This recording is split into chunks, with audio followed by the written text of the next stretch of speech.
Hello, everybody, and welcome to our latest transition webinar designed to help secure a sustainable future for your farm business. I'm your host, Johan Tasker. We always say at the beginning of our transition webinars that when we talk about a sustainable future for farming here at Farmers Weekly, we mean a future that's sustainable financially, not just environmentally, and that, of course, means profitable farming. In this webinar, we're going to look at how to start a new farm-based business. Diversifying into non-farming business ventures alongside your farming practices can help secure a more stable income, supporting the food production elements of a farm. It does, however, involve unfamiliar planning, legal, staffing, and health and safety issues. In this webinar, we're going to explore some of the options while also providing expert advice on what to look out for. In detail, we're going to discuss things like knowing when to enlist the help of an expert, financial aspects, planning, community, and public engagement. And we've got three experts with us to help navigate our way through all of those different challenges. I'm going to start with David Oates. I'm just going to go through bios. Farming 200 acres of owned land and another 1,300 rented and contract farmed. Rosuic Farm is a very diverse rotation of organic crops and livestock. As well as the core farming business, Dave has a broad understanding of business diversifications, including farm shop, cafe, butchery, wedding venues, renewable energy, holiday accommodation, events, educational access, field trials, as well as, wait for it, camel trekking. So very, very diverse indeed. Catherine Donkin is the director and head of the rural team based in the Lewis office of Stratton Parker. She's experienced in delivering consultancy and management advice to estates and farms across Sussex, including on diversification projects. And Jenny Wilden from law firm Shakespeare Martineau. Jenny has been advising on a wide range of property matters since 2008 and prides herself on being able to provide professional and friendly legal advice that her clients fully understand. She became a fellow of the Agricultural Law Association in 2020. I am now going to, my son has just come in from work, so forgive me if there's somebody in the background, but we're going to go through some questions in a moment. But I think the question I'm really dying to ask is, Dave, where do all of your ideas come from, and how do you sort of work them all out and decide which ones to go with? Well, I definitely get the random ideas is something I've inherited from my dad. The camel trekking, for example, not many people come up with ideas like that. But yeah, it's a family thing. We just bounce ideas off each other. And I think, talking about starting a business, having people to bounce ideas off is really important, whether that be family, friends, fellow farmers, and just, good or bad, being willing to, give it a chance, give it time of day to think, well, actually, could this work? So yeah, we can't stop with the ideas, unfortunately.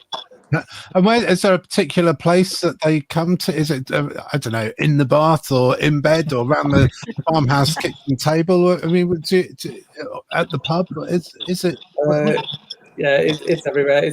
I think it's really important. The more you travel and the more you see and meet people, there's always ideas to come from it. But at the moment, I'm just going through. There's the Adopt Fund, which is launched, which is a good opportunity for people for some funding. And I don't often write down a list of ideas, but I actually wrote down a list today, and I think I was up to 50.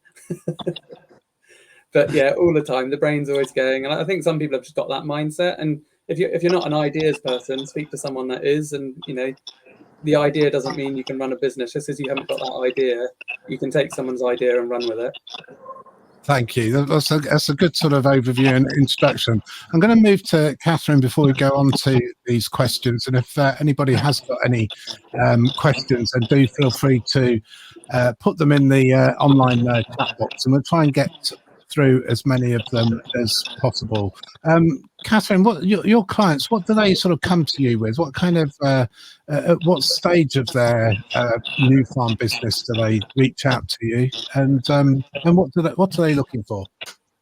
So I work mainly for landowning clients who maybe have farm tenants, and we're seeing at the moment a lot of farm buildings, the traditional ones just aren't really suitable for modern agriculture. So it's when these buildings are clearly a liability for the farm tenants. It's great because we look at them and discuss the opportunities. Some clients have particular interests, so we look to see if we can accommodate those. Or we look at the local market. Is holiday letting something we can do, or is there something within the wider community? Do they need a community hub space? Do we need some commercial units? So it's really just as these buildings and these parcels of land as well become available, what can be achieved. So it's quite exciting, and every client is different. Everyone's got a different objective. And then if you build into that, the actual landscape itself, is there a designation? What's the local authority like? It's a challenge, but a good challenge to have. Good challenge to have. Thanks, Catherine.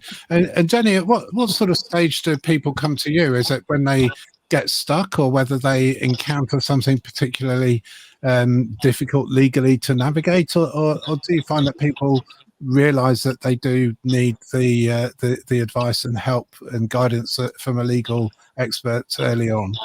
So it varies all the time. It depends on quite often the individual's previous interaction with professionals, where they've sort of got a trodden history and professionals, advisors around them that they trust and they've worked with regularly.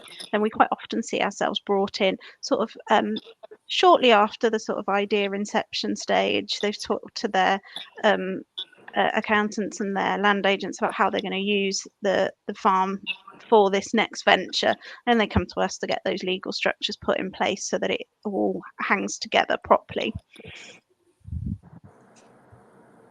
Thank you. Thanks, Jenny. Now we've got some questions that have been submitted before the webinar. Some of them are quite specific, and we may not be able to answer them in too much detail, but some of them are broader. So what I'm going to do is I'm going to start with the broader questions, and we'll sort of look at those, and then try and take a deeper dive, as it were, into some of the nitty-gritty and more specific questions.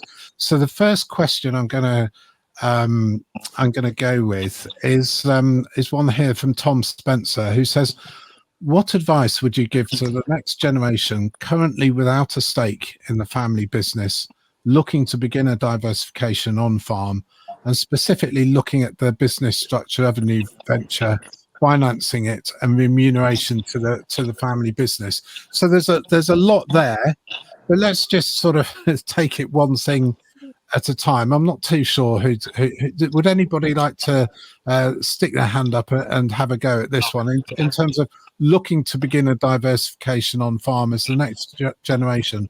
Where would you start? And you don't I can jump in on that if you want. I'm a young next generation farmer, I guess. I'm only 35. I was very fortunate because my dad started farming young. He was keen to hand over the business to me very young as well. So, but I'm very unique in that. But it comes down to speaking and talking to your family, working out what relationship have you got with your siblings or your parents. And there's no point starting a business on the farm if you're not going to have the opportunity to take it forward. So if you wanted to start that business, nothing to stop you doing it, but you might be better to do it on even the neighbour's farm or somewhere else.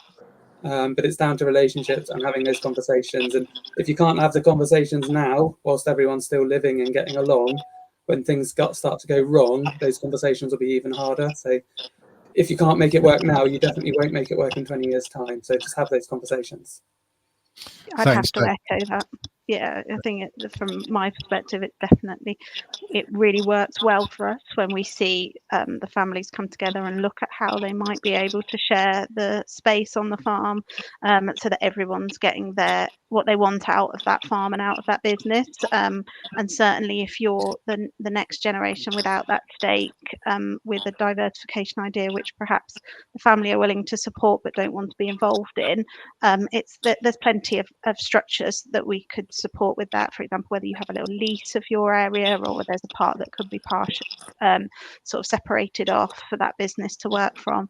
And then it's about, then if you are on your own, making sure you get all your own compliance right, that you do have all your sort of toolkit there to make sure that you're running the business efficiently and have got the right paying the right tax, giving the right reports, all that sort of thing, so you don't find yourself in hot water.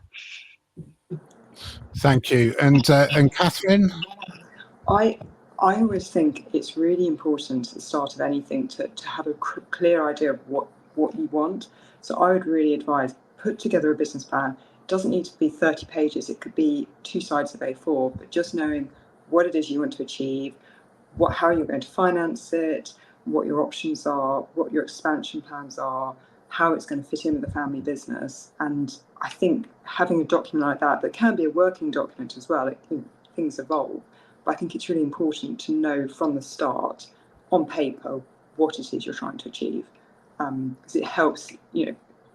Things can change, family partnerships can change, situations can change, and I think it's better to know at the start what you're dealing with than get to further down the line and have issues. Thanks, Catherine. Dave, is there anything that you think people should, any pitfalls that people should try to avoid in terms of setting things up the wrong way, or trying to do things in a certain way from your experience? I definitely think something that we've definitely made mistakes with in the past is starting a business is the easy bit. Finding the way out of the business is a lot harder. And so when you start this business, is your end goal to sell it? Is it to bring in private partners? Is it to give it to your children?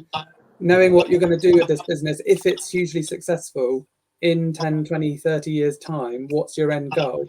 Because if it is selling it and this business is on farm and it's integral to your farm, the implications of that are either completely changing the characteristics of your farm or potentially even selling your farm. And you might have an amazing business, but you wish you just started it down the road so you could have sold it. I think just knowing your end goal, as Catherine mentioned, knowing your way out is just as important as knowing your way in. Thank you. Jenny, is that something that you'd echo?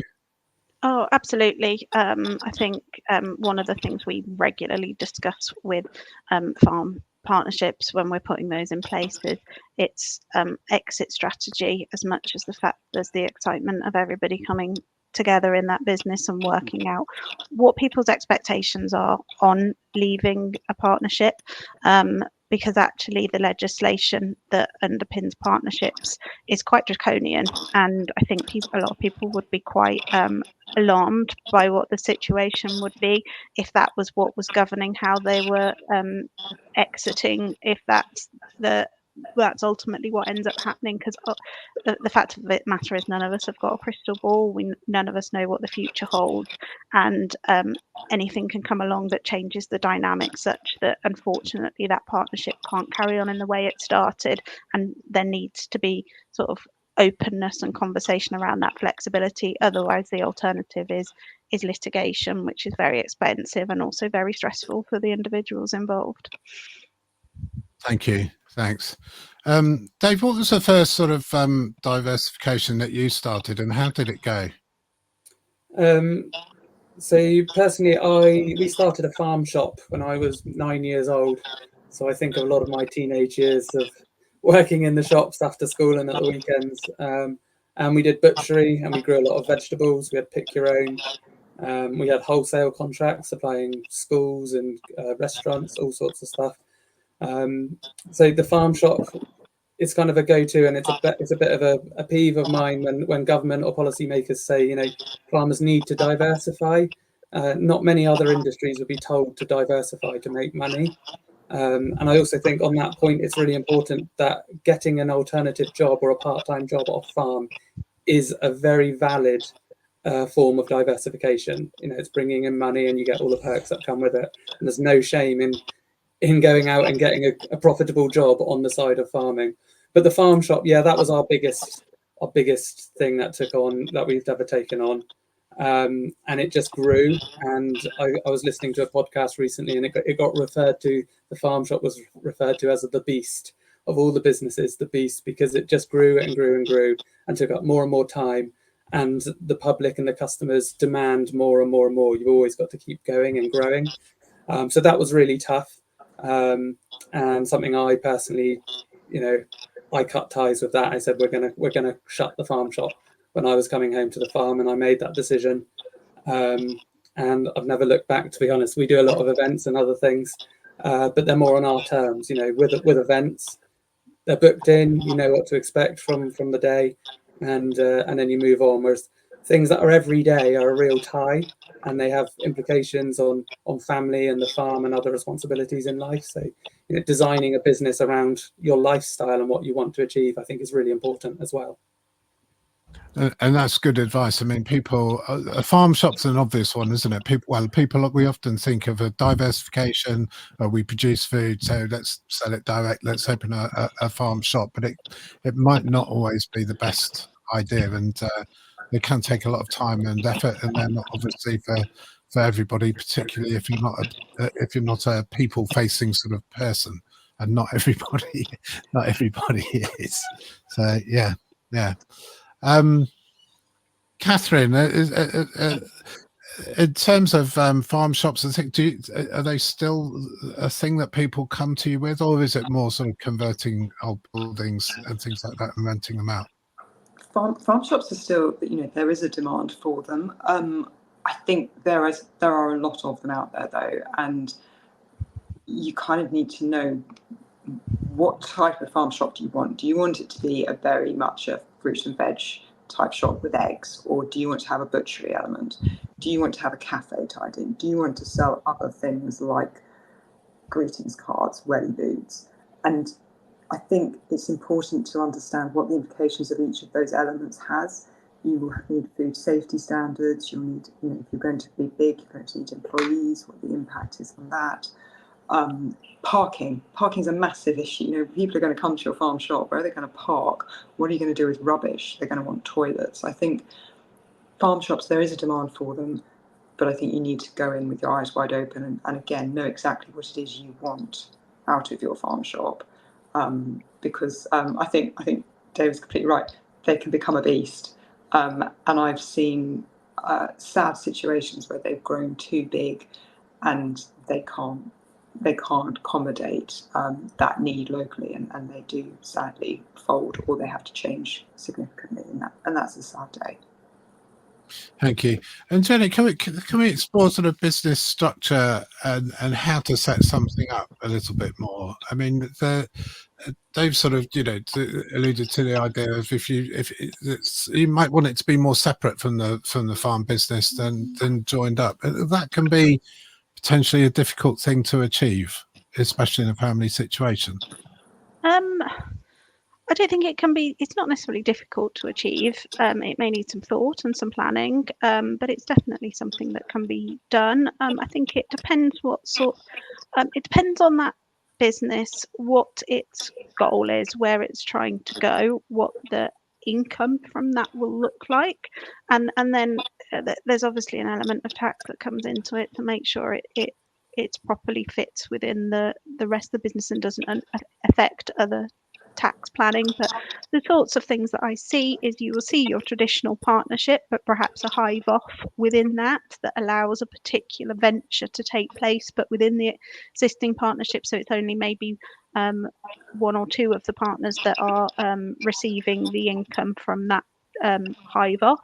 You can see limited companies set up that potentially lease part of the farm from the landowners, and then they've got their own little I say little, they can get very big, but they've got their own entity business from there.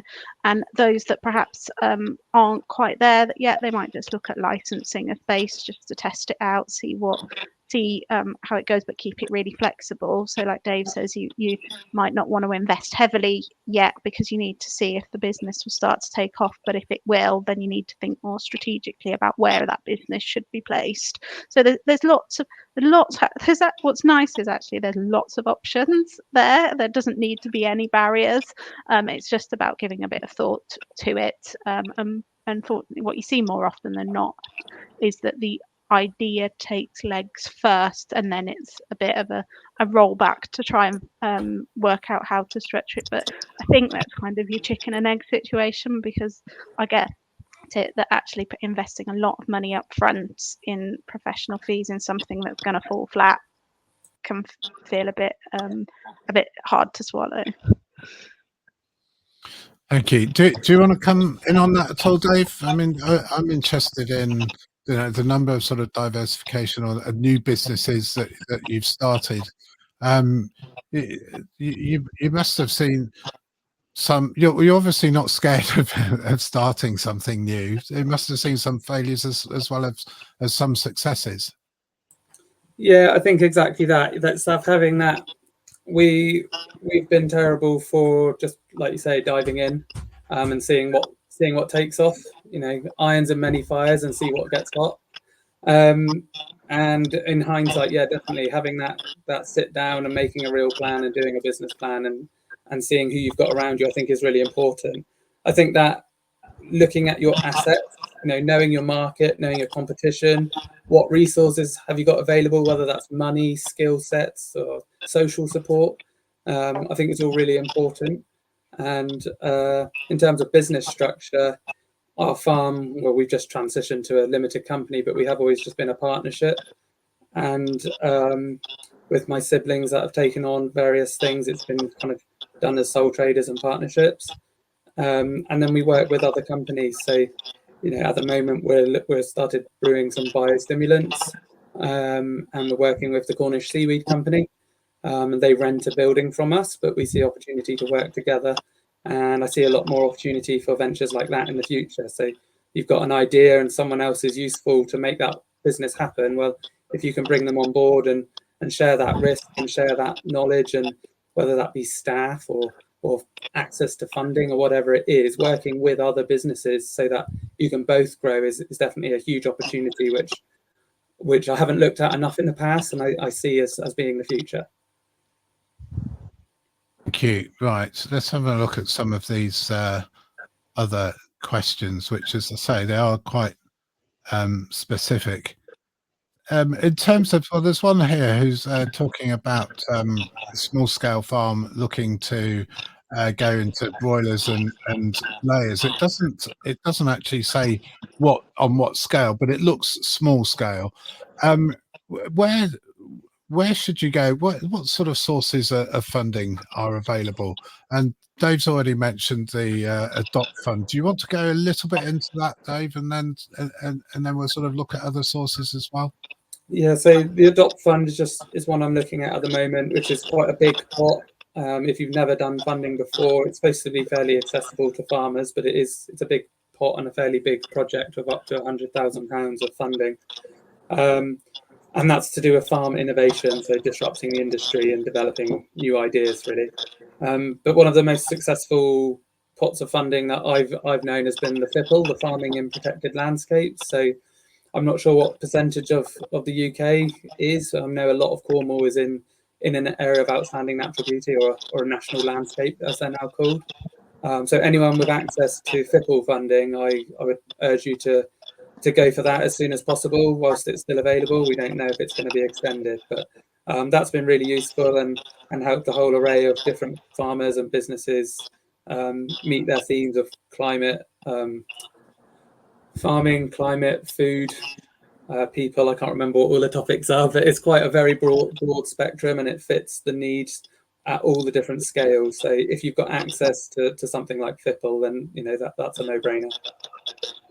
Thank you, Catherine. FIPL and Adopt. There are other funds as well. The Adopt Fund, I think, is particularly, probably not as many people might have heard of it. Relatively new. Absolutely. Was also, in terms of for this particular question for layers, you have the Laying Hen Housing for Health and Welfare grant through the FIP, the Farming Infrastructure Fund. I'm not, I have to be honest, chickens are not my strong point, but there is government funding out there, and I think if you can find the right advice and talk to land agents, talk to other farmers, talk to solicitors, and and other professionals, and just try and be clear of what your needs are, because some of these funding pots are very specific. And once you've signed up for something, there can be implications if you then don't adhere to them correctly. So, yeah, be mindful what you're signing up for. The DOP fund's particularly good because it enables you to do a feasibility study. If I'm right, that's correct, isn't it, Catherine? Yes. Yeah.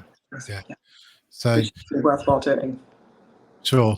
Jenny, is this your area, or are you more sort of on the legal Yeah, side? I probably wouldn't have much to add here. The funding only tends to cross our desk when it's your traditional lender funding, which I don't think would be appropriate in this case. Okay. Right. Thank you. So some sort of thoughts there. There are, of course, the traditional routes as well. How do you fund yours, Dave? Do you for business plan and go to the bank and seek a loan, or do you try and fund it out of the existing business? It all depends on what we're doing. Generally, we try and just start as cheap as possible and see if something's got legs before we get too tied into it. That's been the safest option. But then we've made use of funding as well, and whether that be FIPL, we've certainly done various projects on, some very small from some small bits of equipment on the farm up into landscape scale habitat creation. So we've done quite a diverse array with FIPL. But yeah, generally, if something doesn't make sense and it doesn't add up financially with no funding, you have to question whether you need to start to do it. Funding should be a facilitator to help you get started, not the reason to get into the business. Because if you can't afford a chicken shed to get started, when your chicken shed is worn out in 10, 15 years time and you need to replace it, the figures still need to add up so you can renew and go again. So I think it's really important to make sure, you can do it without funding, but the funding is there to remove the risk and help you get started. And I think that comes back to knowing your market, especially for chickens. It's a fairly fast return on chickens. They're quick in and out. And if you're only on small scale, you have to go niche and high value. Thank you. That's good advice, actually. That they're going small scale, go niche, and go high value. I think sometimes people try and compete when they've got no hope of doing so. I guess that's in a way looking for a niche, a gap in the market, so doing something that's different to other people. Dave, is it like camel trekking, for example? Yeah, I think we're organic, and that kind of sets us different to the majority. And it's a very simple. People generally know what it is. But if you want to go above, thinking aloud about chickens, do rainbow eggs where all the eggs are a different color in the box through the different breeds, or if you're doing meat, raise them on a different forage or in an agroforestry system, or sell the story as well as the product, and that will give you that access to market. Right. Thank you. I think we've probably covered that one off. There's another one here, and I guess it doesn't just apply to microbreweries or starting a microbrewery, but Stephen Franklin has asked, what are the main issues to be aware of if I want to open a microbrewery in some of my farm buildings? Jenny, would you like to take a punt on this one? And there are going to be issues, I guess, that are not just specific to microbreweries. We could probably explore those in a minute. I've had a few clients that have explored the microbrewery space, whether it be themselves that are doing it or whether they've rented out their farm buildings for someone else to come on and start their microbrewery from the farm. I mean, number one, which I think Catherine will hopefully agree with me on, is planning. Make sure you've got the right planning permissions to be able to go into this.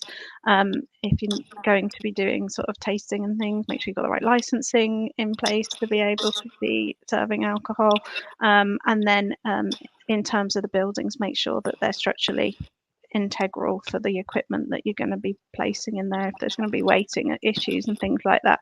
But they're sort of the initial things that I can think of off the top of my head to get going. Catherine, like I say, may have some more to add to that. Yeah, I'd say think about the infrastructure that you've got there, does it have electricity? Do you have water? Do you have drainage? Do you have ventilation? And where are the farm buildings in relation to the rest of the farm? Are the surrounding buildings and is the surrounding land currently working farm property? Because if it is, you've got to be careful about the crossover there. But yeah, I agree. Planning is definitely the first thing to really think of for these things. And any advice on that, Catherine or Jenny, and from your point of view, in terms, you know, at what point do you engage with the local authority or whoever it might, the powers that be? How do you get them on board? I mean, we've all sort of seen the well, as I guess many people have seen the trials and tribulations that his name's going to come up sooner or later. That Jeremy Clarkson has had with the various diversifications that he's tried to embark on. But what is the best chance of the best way to give yourself the best chance of success? I would suggest, Jeremy Clarkson as an example, parking was a big issue, the impact on the surrounding road network. Be clear about what you want your microbrewery to be. Do you want to have people visiting it, or do you just want to be brewing beer there and then selling it on? What do you need in terms of the road?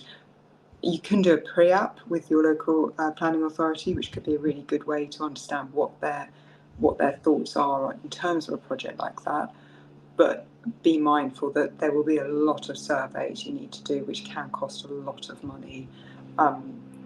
Just bringing machinery into the site is going to cost. Having the vehicles coming in, bringing in your supplies and then taking away your product is going to have an impact on the road network. So engage early with a planning advisor. And I think actually engage with the local authority. They're not the bad guys. And be open with them and be open to their suggestions and bring them to site, show them what you're trying to achieve. I know that can be easier said than done, that they are understaffed, but try and engage as soon as possible and make them part of the story and the vision. Yeah, I'd agree with that. Thanks. Yeah, Jenny, have you sort of Catherine's message, engage early and try and get people on board? So. Yeah, I think the planning process is really hard to navigate if you can afford to do it. There are planning consultants out there that can support you and hold your hand through this process, and certainly help you engage with the local authority. And as Catherine said, potentially put a pre-app in. But essentially, the first step is thinking about what that microbrewery is going to look like. If there's employment opportunities, if there's other opportunities for the local area from what you're doing, all of that will potentially go in your favour through the planning process. But I would agree that it's a lot of the issues come around traffic and increased vehicles to and from the farm as a result of the brewery, which will be a hurdle to overcome with the local authority. Thank you. Dave, any thoughts and advice? Yeah, the first thing that would come to my hand is the use of the building and the implications on inheritance tax, and possibly how it will change the feel of your farm. A commercial entity right in the middle of your farmyard might be what you want, might not be, and how does it affect the other people around you, whether that be family members or tenants, or looking for problems, looking for that early on. I think, yeah, I agree, really, really important. Thank you. And a lot of this is around also not just getting the local authority on board, Dave, but getting the local community on board as well. You must have done a lot of public engagement in terms of, or community engagement, getting people on board, showing them that it's not going to be, I don't know, bring loads and loads of traffic to the area, or be noisy or smelly or whatever it might be. Yeah, we're fortunate. We own our farm. It's 120 acres here, and we've been here for 7 generations. So, in terms of our standing in the local community, it's not something that I take for granted.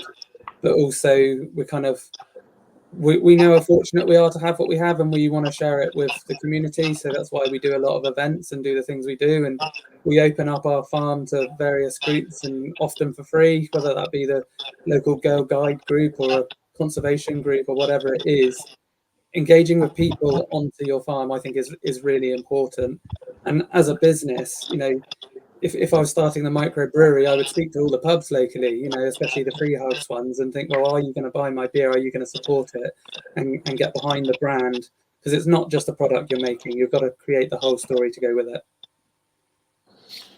Thank you. We've got a comment here by Phil Christopher. He says 25 minutes gone and no mention yet of customers or sources of competition for their money. Do you want to comment on that, Dave?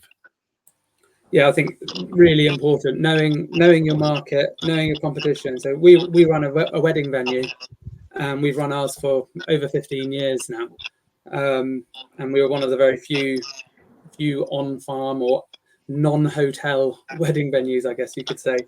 And we do find we don't advertise very much what we do. It's kind of word of mouth is our most precious thing.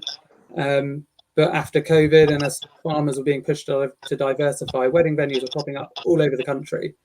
And a lot of people hadn't done their research, being like, well, is there demand? And if I start this business, am I just taking business from, you know, my neighbour 5 minutes down the road who's got the same business? And, you know, the honest answer to that is don't do it. You know, don't just stand on other people's toes and replicate unless you're offering something different, whether it be a something small and niche, or a bigger venue, or, you know, a different experience, or loads of holiday accommodation to go with it, or something different than just doing it because you've seen it in an article and someone else has done it in another county. It doesn't mean it will fit you. So definitely know your market research and what people want. And then there's also the price factor, isn't there? Are you going to go lots of throughput, whether that be a product or an event or whatever it is? Are you going to do lots of them at a low price, or are you going to go premium? And knowing your market and your access to market. And yeah, if you're within an hour of London, you're going to have a lot more opportunity than, say, me down in South Cornwall. So, you know, there's pros and cons to wherever you are. And if you are out in the sticks in the middle of nowhere, then maybe the exclusive route might be more valuable, because you can't buy that private space if you're only, you know, on the edge of a city, for example. So making use of your natural assets and working out where you sit in the market is really important. Thank you. Jenny? I suppose from the customer's perspective, it would be what's unique about your farm that might give the local community or your customer base a different experience from your neighbour or next door. I've seen some great diversifications with things like marinas, where they're near the canal basin, or woodland experiences where they've built on that woodland camping experience onto the farm. So it's basically your farm is your asset. So how can you find your USB and make it your own, so that there's a customer experience on your farm that is different to your competitors?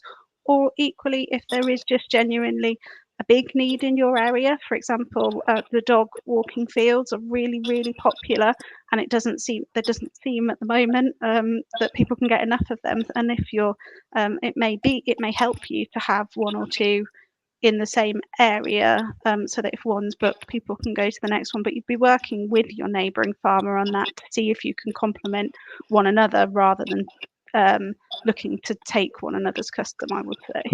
Yeah, it can be a real well, it can be a race to the bottom, can't it, if you're just trying to replicate what somebody else is doing and doing it for a more competitive, a cheaper price, rather than sort of seeing doing something a little bit different to other people. Catherine, what about you? What are your thoughts? I completely echo what everyone has said. I think don't try and replicate someone else. Be proud of what you're doing and be proud of something that's a bit different, because I think it's very easy as well to think what you're doing might be a bit mundane and boring, but that's because you do it. Someone else is probably looking at your business and saying, actually, that's really exciting or different. So be proud of what you do, and yeah, don't think you need to copy everyone else. Thank you. I guess my other point on that, I was just thinking then, is, you know, don't be afraid to copy, but also if you've got a business 3 hours away from you, or in another country, or miles away from you, and the model works and there's nothing like that around you, copy it. You know, if there's market share there and they've proven a model, then speak to the people that run that business and say, how did you get started? what would you do differently? So long as there's no one else doing it around you, there is opportunity. But just be really careful not to stand on people's toes, because everyone will then suffer. Thank you. The other thing that really struck me was when you were saying that if you're within an hour in London, there's a lot more opportunity than, for example, Cornwall. It struck me that perhaps a lot of your business, your cash flow, it must be seasonal in terms of holiday based, is it? So, and how does that work, and how does that affect you? Does it sort of work well with the farm, or is it a real challenge to smooth out? Yeah, so one of the reasons we do so many different things is that it's all about risk, and some things are seasonal, some things are just steady income. So our solar panels, for example, we got in early on a feed-in tariff, and we've got that for the next 15 years or whatever's left of it, and that's just a regular income. It's not big, it saves us some money on electric, but it's a passive income. And the idea of doing multiple small things is actually, that's what works for us. So we've got passive income, and whether that's also renting out a building to a different business, or we've got things that are seasonal, such as our events and our shepherd's huts and holiday accommodation. So yeah, obviously they're seasonal, and we're actually flooded. The market is flooded with shepherd's huts and glamping sites and camping. So, I'd be very wary getting into that space. And I think that's generally across the country as well. Correct me if I'm wrong, but I think those markets are pretty flooded. And I saw there was a question earlier about converting a barn or a house into holiday accommodation. And we looked at it. We've got a stone barn, which would be perfect to convert into holiday accommodation. But the cost of converting would be significant, and then the cost of changeovers and running of that building is significant. The financial return of a couple shepherd's huts was far better. You're investing 30 or 50 grand into shepherd's huts rather than 150 grand into a stone barn.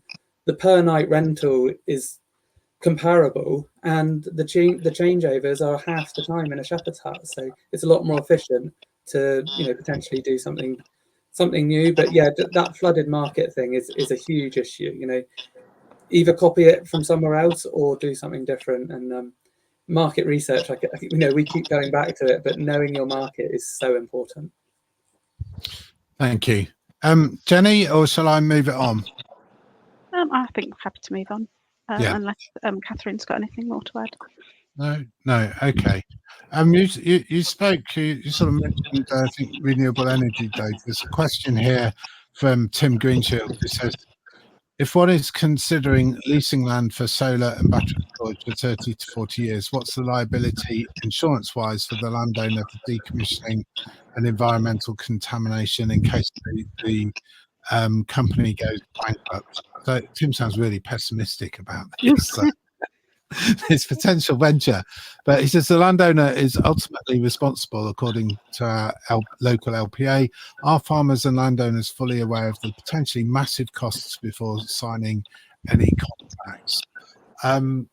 There are an increasing number of opportunities like this where it looks as though you're going to have a more or less a guaranteed, often index-linked income for a number of years. It's not what I would term a diversification. You're more or less renting your land to somebody else to generate the income from them, and they will pay you a rent for it. But does anybody want to answer that question? Yeah, I can probably take that one, Johan. Thank you. I suppose I think it maybe talks of the people that person's been speaking to, but the answer is that you can ask for additional security to be provided by the solar or battery developer, and it usually comes in the form of a bond or an insurance policy or some sort of deposit in an escrow account. And that is there to cover the event of the developer going bust. The point probably that people need to be aware of is that you need to have that. You might not get that security in place from day one. Most developers would like to see it in place sort of halfway through that agreement, say at 10, 15 years or sometimes further, right towards the end of the project, which sort of gives the sort of potential for liability and some risk for the landowner at the outset. But you can push back on that. It is something that you can sort of say is an important thing for you, and insist that it's there. But what you might find is that you then need to accept a lower rent to cover the fact that the developers had to put that security in place earlier for you, because from the developer's perspective, they're wanting to see that project up and running and generating income to pay for those policies beforehand. So there is sort of, if you want the maximum rents, there potentially is a period of risk at the outset that the developer will get up and running with that first. Any particular pitfalls that you think people should be aware of, Jenny? I mean, people, some of these deals are, especially when, well, at the moment when some commodity prices or farm margins are particularly challenging, some of these offers do look particularly tempting. I think it's one of those, you're looking at how much of your farm's been taken over, whether that rental income obviously it's going to be attractive to you, but how does that leave you with your other tax planning, your inheritance tax planning? Is it moving you into a different field than you've currently planned for? And then it's who you're getting into bed with. You're potentially getting into bed with someone for a really long time, and you want to be doing your due diligence about that company. Thank you. Catherine? I would add that do not enter into these agreements lightly. Make sure you engage with a specialist. A lot of firms, Stratton Parker, we've got a renewables team. Speak to people, make sure that you've got those heads of terms really clear about what you're signing up to. A lot of these developers have the opportunity to sell the lease on once the site is developed. So you may think you're going into bed with one person, you might end up with someone else, and you may not have much ability to actually decide who that person is or have any say. Decommissioning bonds should definitely be in place. I wouldn't advise any clients to enter into any agreement without a decommissioning bond.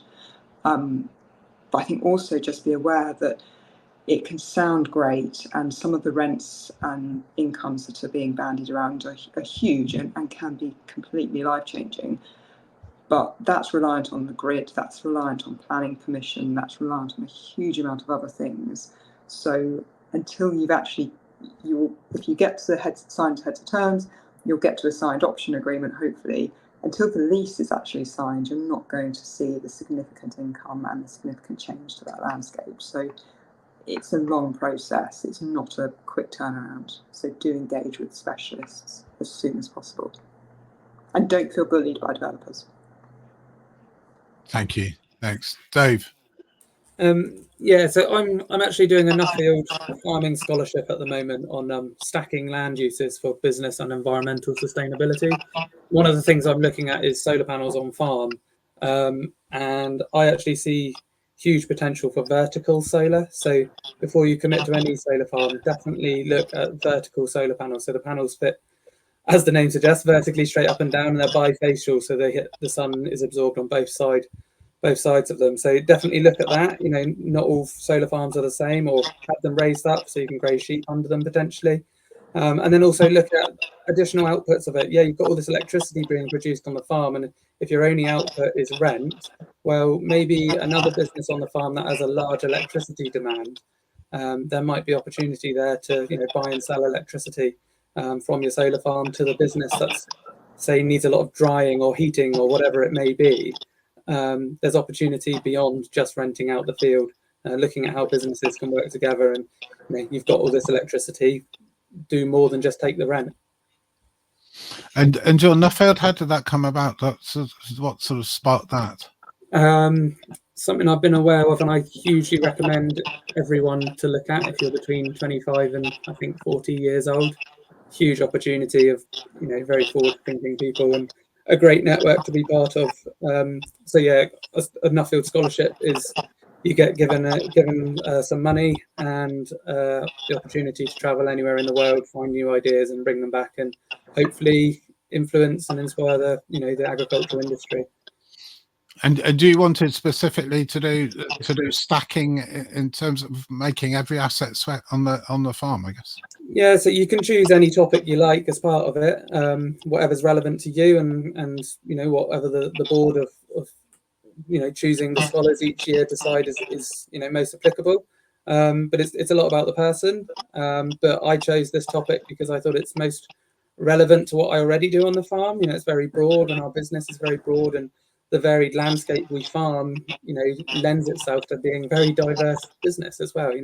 The business structure we have reflects the land we farm. It's very diverse.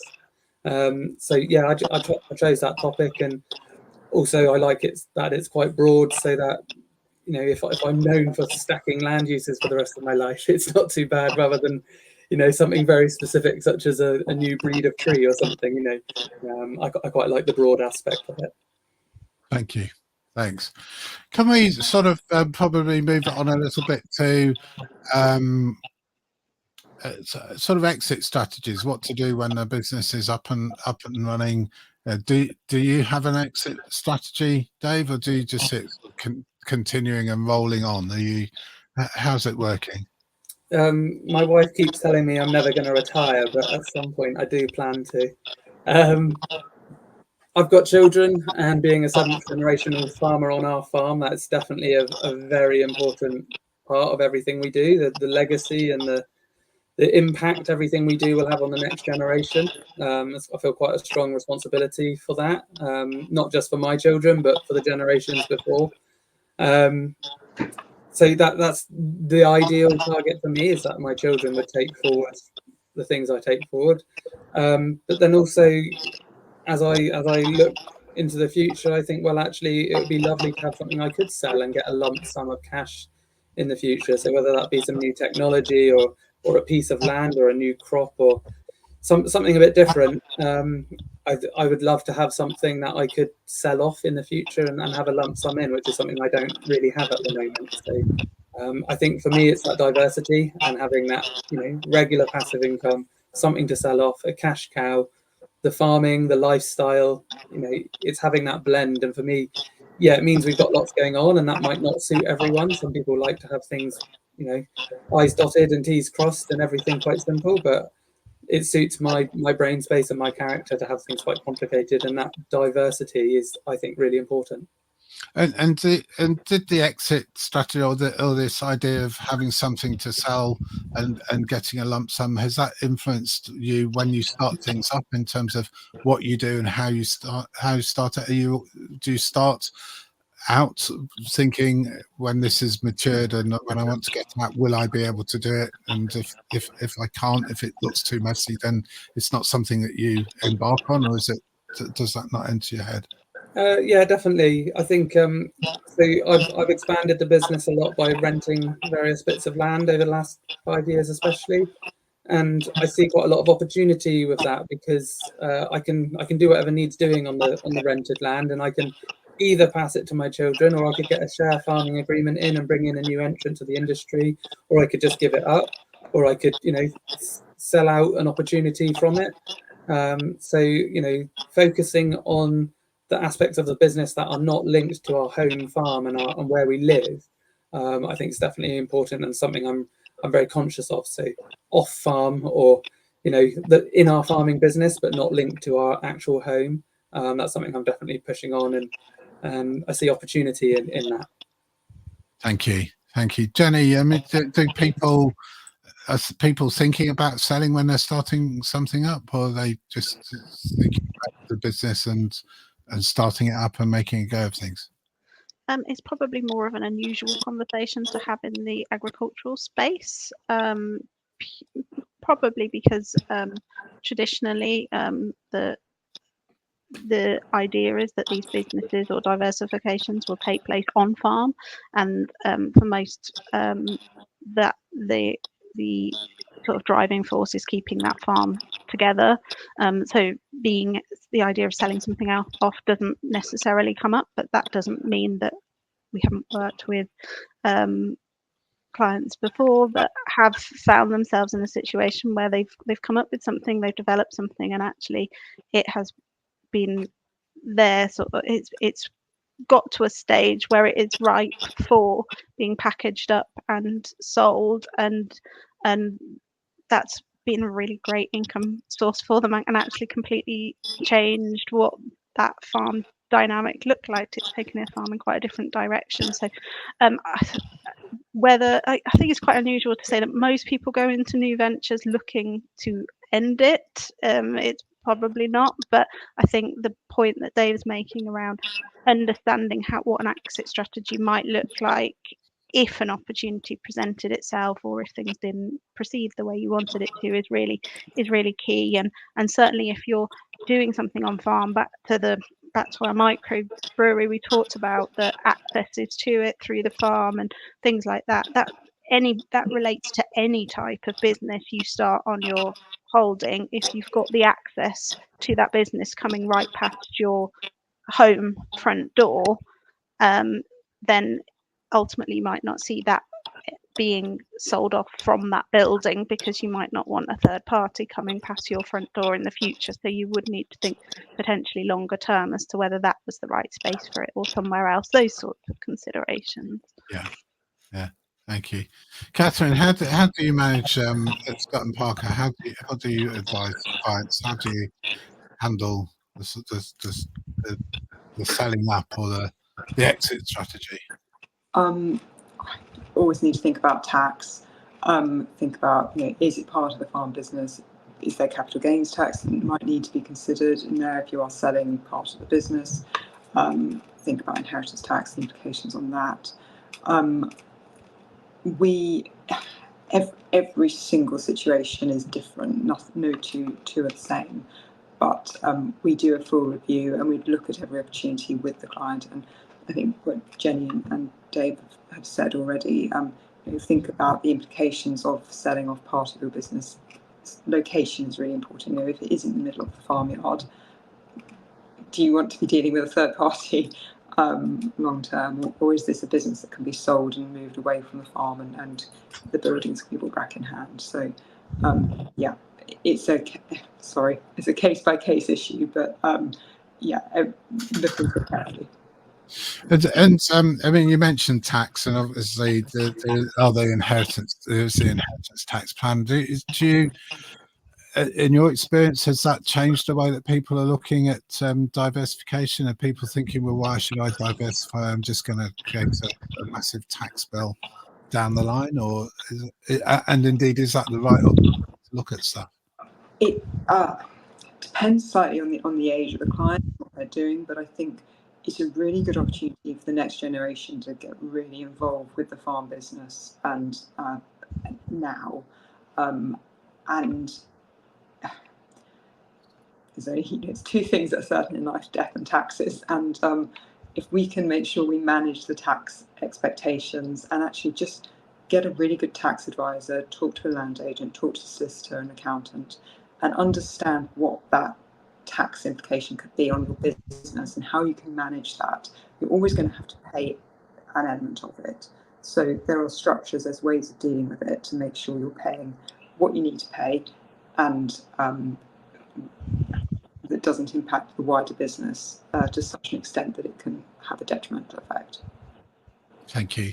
Jenny, what are your thoughts on inheritance tax influencing whether people are willing to start new farm-based businesses or not? I'm loath to be negative in this space because I think there's a lot of negativity, which is probably quite right. But I think the brilliant thing about diversification and looking for new opportunities on farm is it gives you an opportunity to look at tax efficient structures for that new business and that new venture, and taking that pause, thinking about what it's going to look like, who's taking it forward and who's going to benefit from the profits of that business, allows you then to look at where it should sit and potentially structure it so that it isn't going to be an inheritance tax issue for the generation that potentially is most likely to be hit in the immediate future with that inheritance tax bill, but not just inheritance tax, your other taxes across the board as well. If you're increasing value of certain buildings, like Catherine said, you might want to be thinking about whether there'll be future capital gains tax issues and things like that. But like I want to give it a positive spin. It's an opportunity actually to get the inheritance tax piece in a good place. Thank you. Dave, as the idea of paying loads of tax, whatever sort of tax it might be, does that influence you, or do you see it as being the tail wagging the dog? Well, I think you're on mute.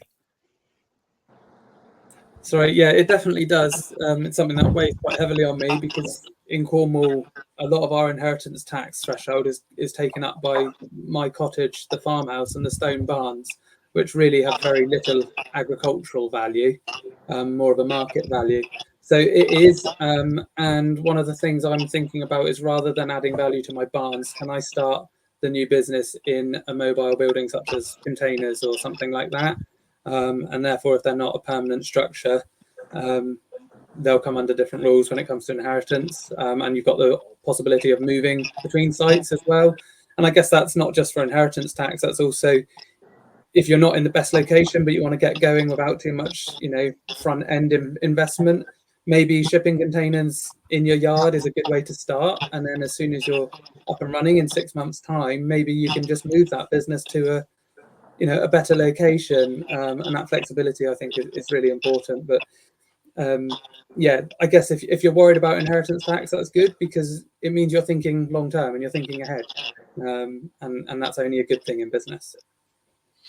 Thank you. Let's move it on then. I don't think there are a few more questions, but I think generally we've sort of covered most of them in terms of what they're asking, and some of them are specific.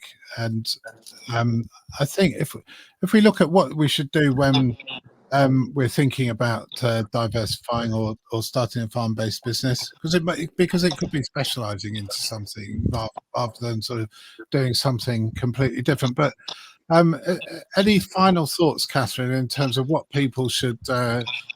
What would your take-home message be? I would go back to one of my first comments of do a business plan, and really understand what your idea means in terms of the wider farm business. Thank you. Thanks. Jenny? I suppose mine's twofold. We've talked a lot about getting the right professional advice and the right professional team around you and thinking about what the long-term goals for the diversification will be, and that's all sort of quite the professional side of me giving that. I suppose from a personal perspective, I would say look at something that you can genuinely feel passionate about. You don't want to be, if you don't like dealing with the public, don't diversify into something that's going to leave you public facing. Just the best businesses I come across are those that are really passionate about what they do, and they want to get out of bed and be doing it every day. Thank you. And Dave, how about yourself? Are you do you in it for the money, or do you just do what takes your fancy? And I think you're mute again. Sorry, it's definitely a combination. But I think one point, a lot of people are looking, and probably on this webinar because they're looking to make more money and find new income streams. I think what's also important is stop doing the things that lose you money now. More money isn't going to change the fact that your business now is losing money. So look at how you can cut back and stop the less profitable things first before you take on even more. You might be struggling because you've taken on too much already.